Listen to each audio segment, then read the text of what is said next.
Hi folks, doing a dev video. I got my puppy and I have my other puppy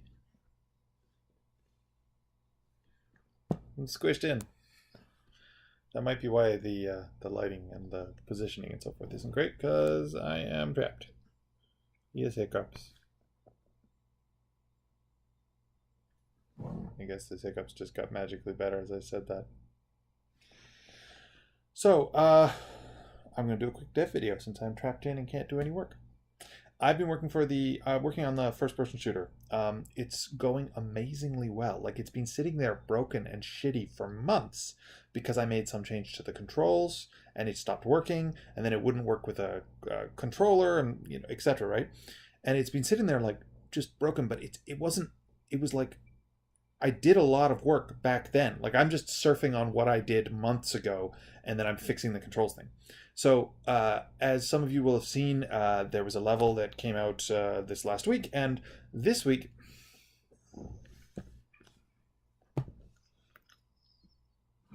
He's getting comfy. Anyway, so basically making the levels for the first-person shooter is not that long. So I'm hoping for this Friday to actually have 3 new levels, one of which is a boss fight, which is incredible, right? Like, from a platformer perspective, you're like, he takes 1 week per level. It's just because the combat is the fun part, and the combat isn't that hard to add more of, whereas the platforming, it's the shape of the level that it matters. And so the first person shooter has a lot more giant rooms or weird twisty rooms or whatever rooms with monsters in, and then that's fun. Yeah, so, but the good news is, because it's going so well, I think I'm actually going to be done the first person shooter, like done, put a green check mark on it, don't need to touch it for the development of the game anymore this Friday.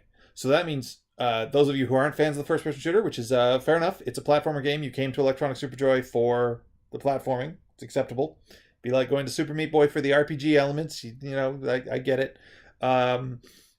So the good news is the first-person shooter will be done, and I'll go back to doing platformer stuff. Those of you who are fans of wacky, shitty mini-games and awesome, crazy secrets and so on, the good news is that when you finally kill the first-person shooter boss, he's going to die and drop a portal, and then that portal will lead you to a warp zone, basically, which will skip you in the game. So you come across the first-person level in... World 1, and one way to get past a chunk of levels would be to play the first-person shooter, if you like the first-person shooter. And if you hate the first-person shooter, the very first level is actually just a hallway.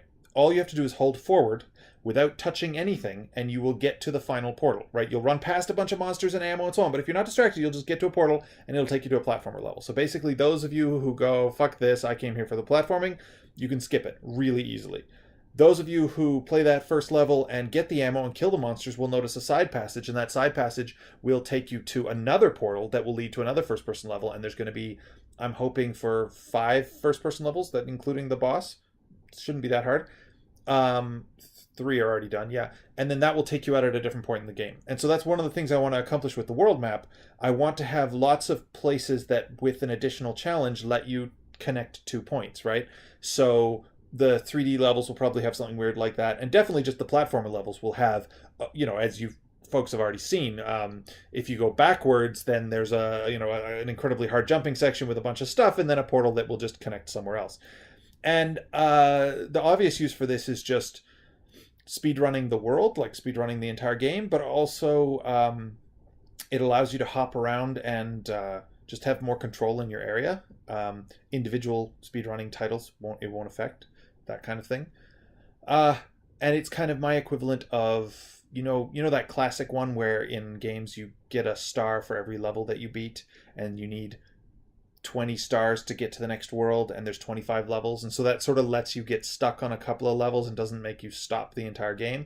Well, basically, this means this will open up a variety of routes. The main route will still be the default sort of good route, but there's a variety of other ways to get past it if you get stuck on a particular level. But it's also more natural and organic than just having points, and you can spend points. So, also from a finishing the game perspective, finishing the first-person shooter is nice, because that is one big check mark, and I don't need to go back there, right? The coin shop and the achievements are other ones that I kind of want to hit that point on, because they're nice, and compact. Like when they're done, they're done. I don't need to code them ever again. Like the coin shop menu is always pretty much just going to be you click on it and it spends coins and now you have that thing. Like the controls are done.